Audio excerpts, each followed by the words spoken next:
Clara levou Jurandir para a enfermaria do espaço espiritual do centro espírita que José e Eulália trabalhavam e voltou. Os 5 comentaram sobre a ajuda realizada. Se Anne não tivesse pedido ajuda, essa obsessão continuaria? E até quando? Perguntou Clara. Lembro a Clara, respondeu José, que todos nós temos o livre-arbítrio, obsessor e obsediado.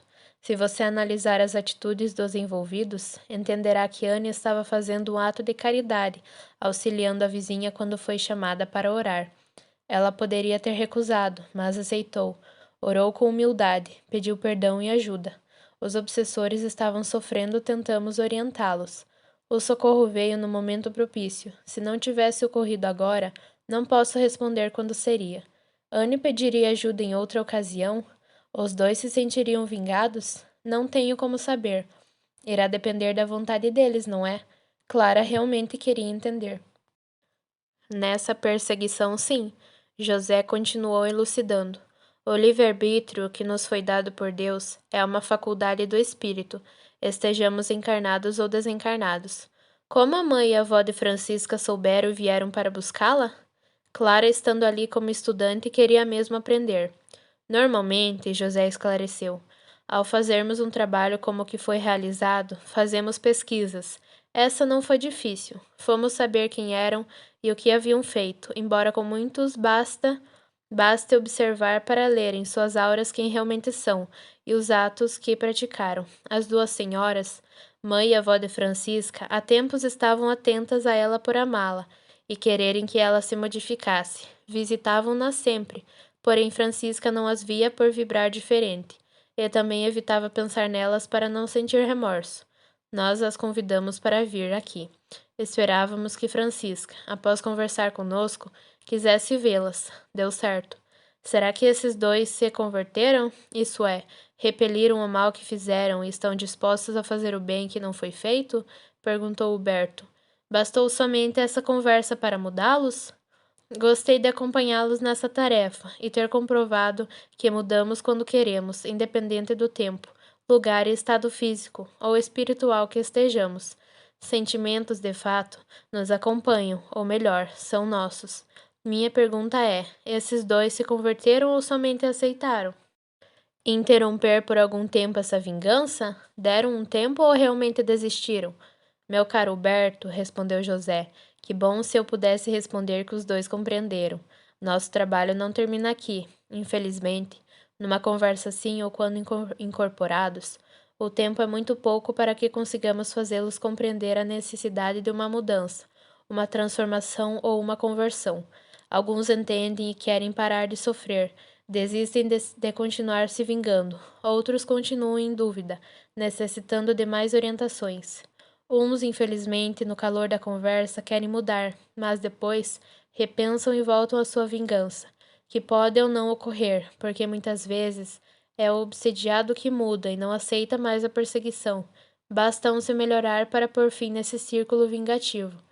Que amor doentio, paixão, exclamou Urbano. Como ainda não se praticam os ensinamentos de Jesus? Huberto suspirou. Como vimos, Jurandir não se amava, afirmou, e senti ser verdadeiro, que se odiava. Como pode alguém que se odeia amar alguém? Ele fez atos bons quando estava no plano físico, não fez maldades. Porque ele se odiava, estava infeliz. Queria não ter amado tanto Anne. Amor não é o termo correto para definir o que ele sentia ou que ainda sente. O certo é paixão. Sentia paixão por ela e se anulou por esse sentimento doentio. Sentia infeliz. E quis que ela fosse também. Se essa pessoa se amasse e seguisse os ensinamentos de Jesus, teria amado Anne com aquele amor que diz: não faça ao outrem o que não quer que lhe façam. Huberto se calou e Clara pediu: fale, Huberto, mais sobre esse assunto. Amor próprio não é errado, tanto é que Jesus recomendou que amássemos o próximo como o mesmo amor que dedicamos a nós mesmos. Quando isso não ocorre, há desequilíbrio, e para equilibrar é quase sempre pelo sofrimento. O egoísta ama a si mesmo sem amar os outros. Não é certo ter amor próprio somente, excluindo o amor ao próximo. Devemos nos guiar no exemplo de Jesus, amar a todos e a tudo. Quando amamos a nós mesmos e amamos aos outros, temos uma atitude doadora, doamos de nós mesmos. Quando doamos amor, mais esse sentimento se tornará intenso e farto. Escutando os dois nessa interessante conversação, concluí que somente nós podemos destruir nossa felicidade. Anne agiu errado e colheu os frutos de sua atitude equivocada. Jurandir não deveria ter colocado em outra pessoa, em algo externo, sua felicidade. Deveria, sim, ter se esforçado para se equilibrar, mesmo sofrendo pelo desprezo de Anne. Devia ter reagido, procurado outro emprego, cuidado de sua saúde. Como não se esforçou, colheu a dor pelo descuido de si mesmo. Depois, desencarnado, em vez de pensar em si e se melhorar, se anulou novamente para se vingar. E continuou sofrendo. Os envolvidos nessa obsessão procuraram destruir a própria paz e, consequentemente, sua felicidade. Assim, somente nós podemos destruir nossa paz. Se não quero ser infeliz, ninguém é capaz de me fazer infeliz. Para mim, felicidade é a paz que sinto, é algo interno e não externo. Penso que, ao nos espiritualizarmos, seremos sempre felizes. José, pediu Clara, você pode me explicar o que de fato aconteceu quando Anne orou no altar de Nossa Senhora pedindo ajuda? Clara, José atendeu a aprendiz. Maria, mãe de Jesus, é um espírito de grande sabedoria e bondade. Como em quase toda a terra, nossa morada, há pedidos de ajuda feitos a ela. Foram organizadas legiões, isto é, muitos grupos por todo o globo terrestre para atenderem seu nome. Daí a expressão, Legião de Maria. Um espírito que quer fazer o bem, e faz, e não importa quem e em nome de quem. Porém, a obra, o ato caridoso é dele, de quem fez. O que ocorreu com Anne acontece em muitos lugares. O pedido é feito a Maria. Às vezes, desencarnados trabalhadores atendem na hora. Outras vezes, os pedidos são anotados, levados ao departamento próprio, analisados e encaminhados a equipes para realizar essas ajudas. São, de fato, inúmeros grupos de trabalhadores que agem fazendo o bem e que atendem em nome de Nossa Senhora, ou seja, Maria, mãe de Jesus. Sempre ouvi falar que Nossa Senhora socorre muitos suicidas. Sim, são muitos os trabalhadores que socorrem em nome dela, os imprudentes que mataram suas vestimentas físicas, respondeu José. Maria atende ela mesma a alguns aflitos? Clara queria mesmo entender. A notícia que temos é de que Maria reside em planos superiores e trabalha muito. Com certeza ela atende alguns pedidos, porém coordenar todo esse trabalho é seu objetivo. José esclareceu. Amo Maria, irei pensar. Talvez peça para fazer parte de um grupo assim, que atende e socorre em nome dela. Clara se entusiasmou. Os membros dessas equipes são normalmente seus devotos, abnegados e amorosos, respondeu José. Porém, Clara, em todas as equipes do bem, para todo o trabalho voluntário de amor, faltam servidores. Onde for servir, procure fazer bem feito sua tarefa e sempre com amor. O grupo se desfez. Combinaram de se encontrar dias depois para um outro auxílio e continuar o interessante estudo. Despediram-se. Porém, José e Eulália continuaram acompanhando os envolvidos nessa obsessão. Francisca, com o carrinho da mãe e da avó, aceitou a mudança de vida. Foi levada para um posto de socorro onde as duas trabalhavam e logo passou a fazer pequenas tarefas. Porém, se preocupou com Sebastião e sua família, porque entendeu que plantara no empregado de Leco uma má semente, e temia que germinasse por ele ser ambicioso e não vibrar bem.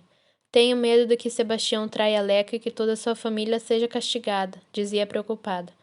Vó e mãe resolveram conversar com a desencarnada, mãe da sogra de Sebastião, e as três tentaram fazer com que ele não traísse o patrão. Num escorregão na casa de Leco, Sebastião caiu e quebrou a perna. Afastou-se do trabalho e depois pediu para ser demitido.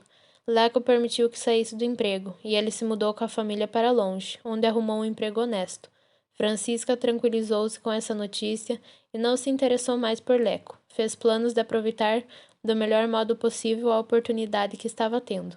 Francisca, pediu José, fale para mim o que sentia quando estava obsediada. Ela demorou uns instantes para atender o pedido. Depois falou como se escolhesse as palavras. Foi um período em que me sentia muito infeliz e tinha as necessidades de encarnada. Sentia frio, fome e muito incômodo por estar suja. Dizia odiar Anne.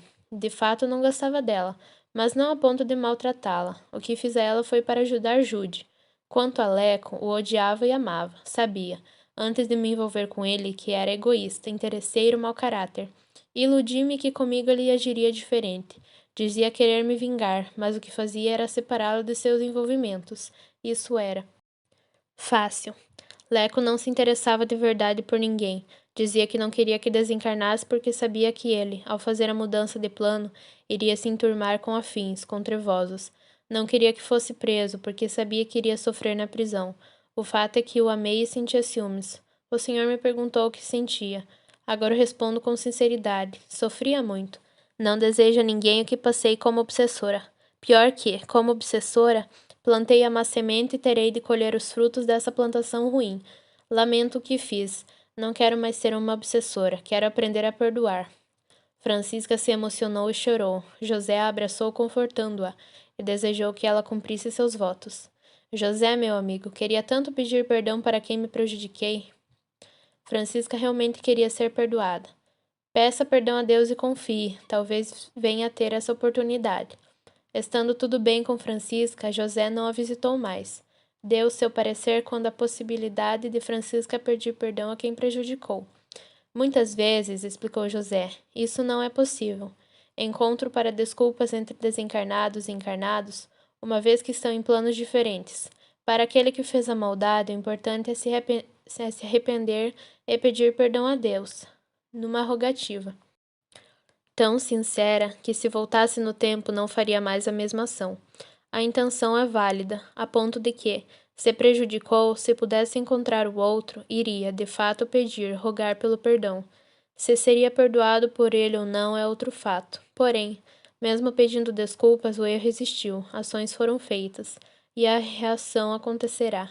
Seria anulada ou amenizada por trabalhos no bem e com muito amor. A colheita é obrigatória. Ter pedido o perdão é o primeiro grande passo.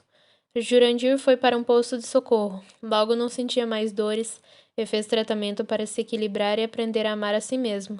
Esforçou-se muito para não sair sem permissão e ir atrás de Anne. José foi visitá-lo, conversar com ele, orientá-lo e incentivá-lo. Esse amor só pode ter origem em outras vidas, lamentava ele. Não quero me recordar, preciso pensar no futuro. O espírito que fora pai dele, já adulto, casara-se, e José o convidou a reencarnar e ser seu filho dele novamente. Você estará com uma pessoa que ama e com quem será amado. José o incentivou. Não verei mais Anne, lamentou Jurandir. Receberá a bênção, a graça do esquecimento. Não sei se quero esquecê-la. Jurandir, pediu José. Gostaria de saber o que você sentia quando obsidiava Anne. Sem encarnado, sofri muito por ter sido desprezado, continuei, no plano espiritual, com o mesmo sofrimento, ou até pior. Sofri por fome, frio, dores e pelo desprezo dela, que ficou indiferente quando soube do meu falecimento, e nem orou por mim. O que queria quando a obsediei era que Anne não ficasse com ninguém. Se quando encarnado não consegui, desencarnado pude fazê-lo, e foquei nesse detalhe. Sofri e fiz sofrer, isso é muito triste. Quando me recordo desse período, choro. Afirmo, realmente sofri. Aprendi que não se deve brincar com sentimentos alheios como Anne brincou com os meus. O resultado pode ser conturbado, causando muitas dores. O que mais sinto agora foi a perda de tempo, pois esse não volta. Vou continuar minha vida, mas os anos que passei obsediando foram um período que passou sem que tenha feito nada de bom para mim. Foi o que eu perdi. Viver uma encarnação longe de Anne iria com certeza fazer muito bem a Jurandir. Ele aprenderia a amar outras pessoas. Anne, sem os dois que a atormentavam, sentiu-se melhor. Animada, passou a ajudar a mais a vizinha. Ao lembrar dos acontecimentos que viveu, arrependeu-se de seus atos equivocados. Passou a frequentar a igreja. Lá fez amizades. Aceitou o convite para participar de um trabalho voluntário e sentiu-se em paz. Conheceu 2 anos depois um senhor viúvo, pessoa boa. Namoraram e casaram. Anne prometeu a si mesma nunca mais fazer atos ruins. Pensava muito nessa frase. Aquele que muito errou tem muito que amar. Clara, querendo aprender mais sobre o assunto, inquiriu José. E Leco, o obsidiado, o que aconteceu com ele? Minha gentil estudante, José esclareceu. Francisca não conseguiu prejudicá-lo. O que ela fazia era separá-lo dos seus envolvimentos amorosos. Porém, ele faria isso sem a interferência dela. Leco cometeu, continua fazendo muitos atos maldosos e provavelmente continuará errando até que a liberdade da plantação cesse e o tempo da colheita chegue. E Anne, a obsessão ou período difícil que passou com os dois a perseguindo fez dela uma pessoa melhor? Ela sofreu com a obsessão. O sofrimento a despertou para uma mudança de vida. Esse período complicado para Anne lhe foi benéfico. Reconheceu que errou, prometeu ser honesta, não prejudicou mais ninguém e, melhor, passou a ajudar as pessoas. Então a obsessão lhe foi benéfica, Clara sorriu. O sofrimento foi. Se Anne não se sentisse culpada, não teria permitido que Jurandir a perseguisse. José a esclareceu. A obsessão de Anne foi uma colheita? Sim, uma reação de sua ação imprudente. Lembro-a, querida estudante, que podemos aprender muito numa colheita difícil, principalmente se a vemos. Como trabalho, então tudo fica mais fácil. Espero que a ex-obsediada aprenda muito no trabalho voluntário que está fazendo, para que seja mais amena a continuação de sua colheita e que plante junto a boa semente. Não podemos esquecer que a plantação pode ser de plantas úteis, não é, José? Com certeza, José sorriu. Plantamos o que queremos e colhemos o que plantamos. Se plantar a boa semente, colherá bons frutos. Como Deus é misericordioso. Posso colher e plantar. E se já colho bem, posso continuar e melhorar a minha plantação. Sabe o que sinto? Clara não esperou pela resposta de José.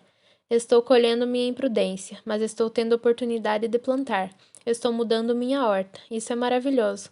Clara, quando o passado fica sem resolver, traz sequelas ao presente. Isso ocorre com todos os envolvidos. O sofrimento os mudou para melhor. José deu por finalizada essa tarefa.